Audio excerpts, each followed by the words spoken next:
Shalom, selamat malam. Perkenalkan, nama saya Ricardus Tames dengan NIM 2003030021, kelas A semester 3, Prodi Sosiologi, Fakultas Ilmu Sosial dan Ilmu Politik Universitas Nusa Cendana Kupang 2021. Pada kesempatan ini saya akan memaparkan tugas teori sosiologi modern, review buku ke-8 tentang File October James Solman.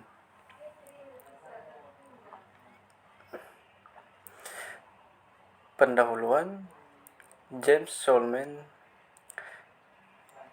tahun 1970 sampai 1985 dan N.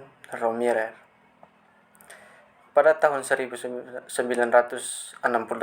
James Solman mulai mengasimilasi dalam karyanya pengakuan bahwa seni tidak pernah bisa sepenuhnya direduksi menjadi konsep tindakan sederhana ekspresi.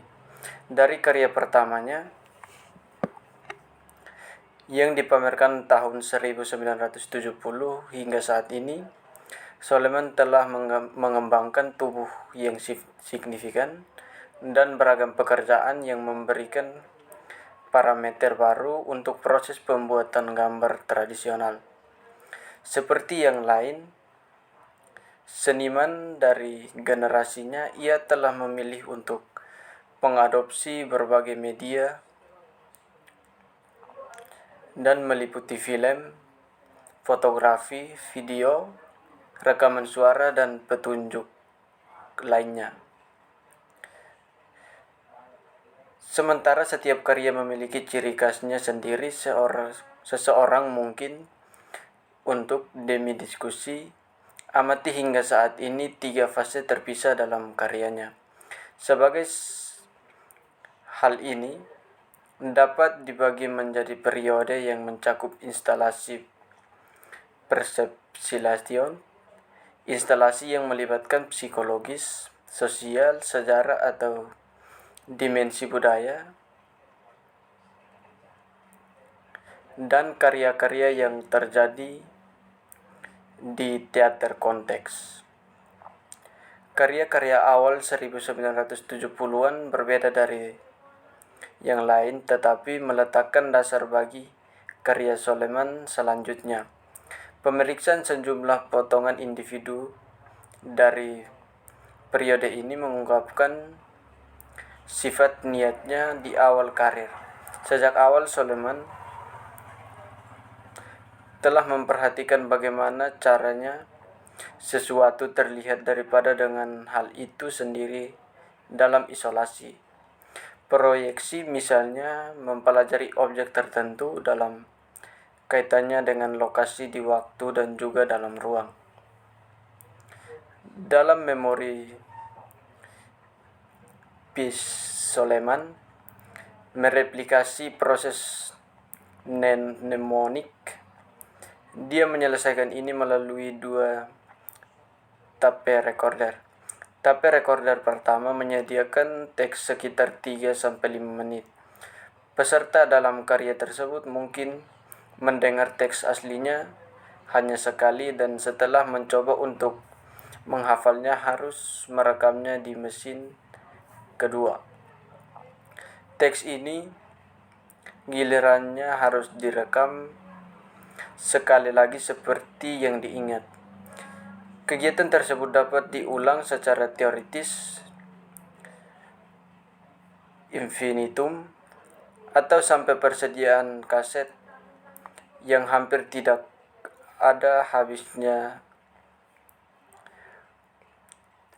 Teks yang direkam sebelumnya tidak dapat diakses dan setelah selesai disimpan dalam unit penyimpanan yang disediakan. Paradoksnya, seseorang tidak dapat mengulangi masa lalu, tetapi ingatan mempertahankannya, pengetahuan tentang keberadaannya.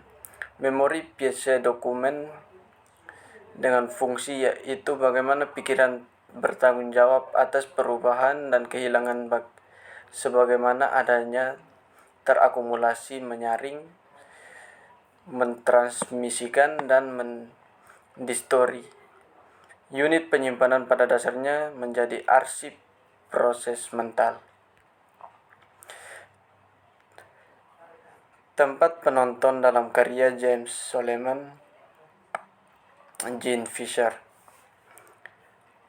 Dramaturg Brecht menyatakan suatu kondisi yang umum bagi teater naturalistik, bioskop komersial, dan lukisan atau naratif yang sekaligus menciptakan blends of reality atau jendela Renaissance di dunia, namun duduk menempatkan subjek yang melihat dalam posisi imajiner di luar waktu nyata dan ruang tindakan. Brecht mengakui bahwa ini adalah seorang otoriter mode representasi yang menahan penonton dalam pseudo-dominan dan hubungan yang tidak kritis dengannya. Sebaliknya, ia menganjurkan suatu hal yang immanur, realitas tanpa memprediksi ilusi naturalisme akan rendah penonton untuk berbagi secara aktif dalam pengalamannya. Brecht menekankan yang kinerja di mana aktor menghasilkan sebuah ilustrasi dari Gentus, sebuah pendefinisian bacaan yang dramatisasi. Bukannya motivasi karakter, tetapi sosial signifikansi tindakan. Dalam pekerjaan James Solomon, gambar visual adalah jangkar untuk pembacaan yang dramatisasi yang implikasi psikologinya bagi penonton mengundang perbandingan tertentu berhubungan dengan seni pertunjukan dan teater. Dalam seni visual Marcel Duchamp yang awalnya mengajukan pertanyaan status sosial dan psikologi objek seni dan penonton, kontribusinya terhadap produksi maknanya.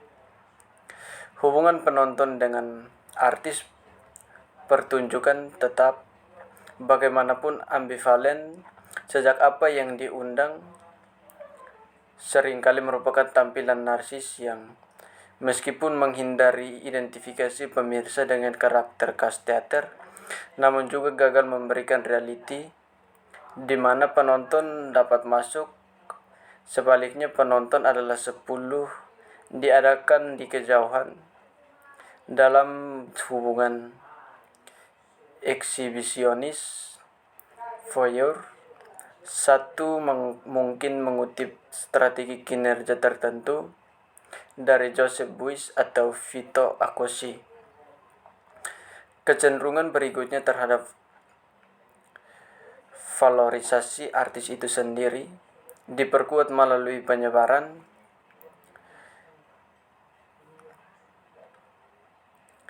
lisan yang virtual memitologikan pelakunya. Dalam kasus seperti itu, dinding keempat tetap utuh.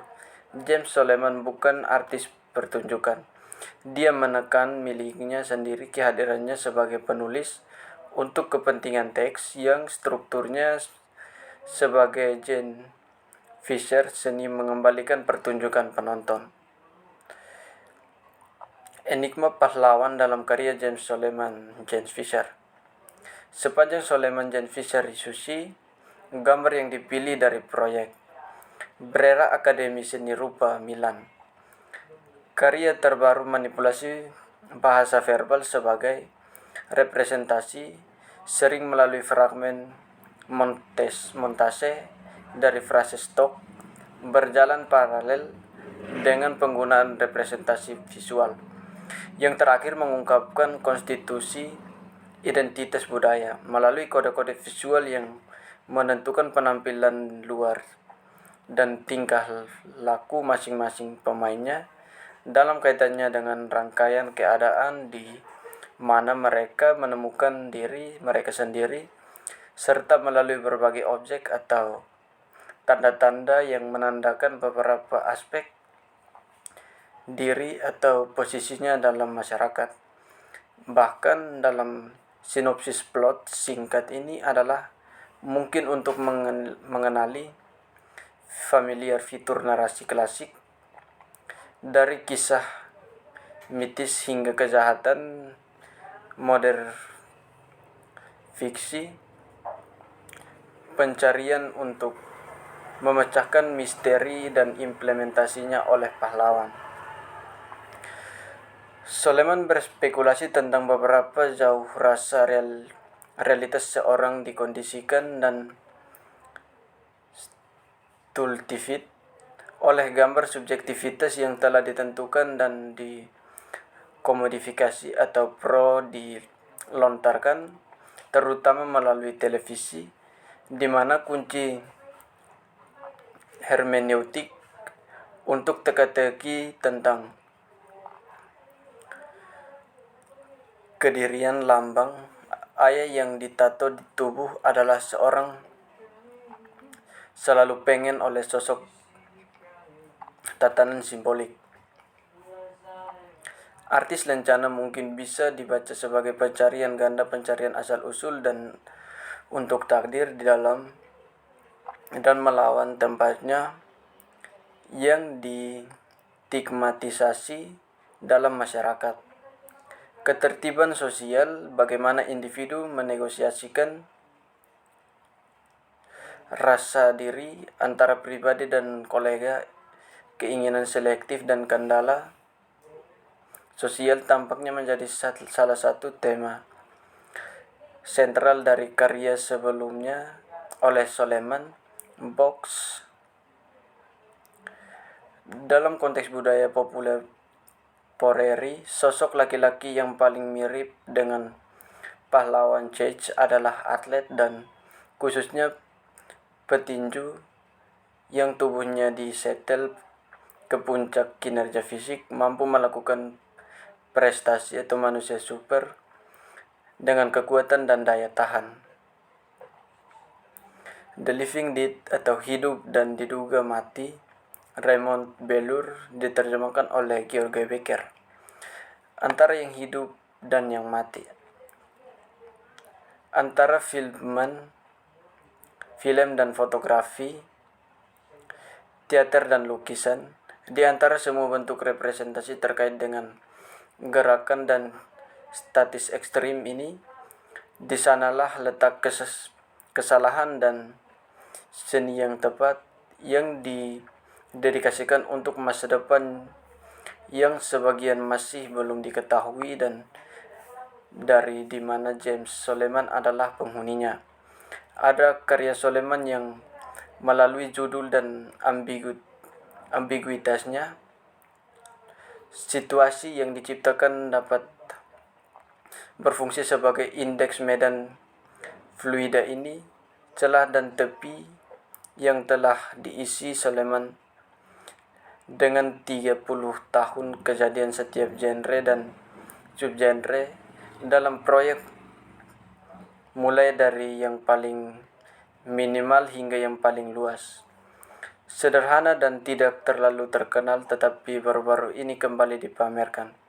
Karya tersebut diberi judul Image 7 hampir identik, lukisan-lukisan tikal yang disusun sebagai rangkaian mendatar yang dapat diikuti oleh penonton di kedua arah, menyala dengan keras, bahkan sedemikian rupa sehingga banjir cahaya tampaknya melarutkan sedikit yang bisa dilihat. 7 gambar menampilkan tanah perak metalik di mana 2 garis dilancarkan motif tunggal. Motifnya dapat dikenali tetapi sekilas diubah oleh masing-masing gerakan mata atau tubuh penonton. Akibatnya adalah mungkin untuk menganggap karya itu sebagai menghadirkan ruang abstrak yang atau bentuk samar yang ditempatkan di pusat pekerjaan, seperti melihat di dalamnya dua wajah yang tiba-tiba muncul dari kedua sisi saling berhadapan dengan ekspresi yang berubah-ubah. Atau lagi jadi karena kemunculannya baru-baru ini dalam sebuah pameran tentang apa yang disebut dengan efek bioskop, bahkan lebih menggoda untuk melihat lukisan sebagai memberikan kenaikan ke citra 7 layar film ini, atau 7 bingkai diam yang diperbesar dari film. Pergeseran spektatorial, ambiguitas persepsi, ketidaktentuan klasifikasi dan aparatus seni James Soleman dikawinkan dengan sukses seperti itu penghentian interferensi. Dan hambatan ini hanya bertambah jumlahnya dengan mengetik segera setelah karyanya terbuka dengan sendirinya,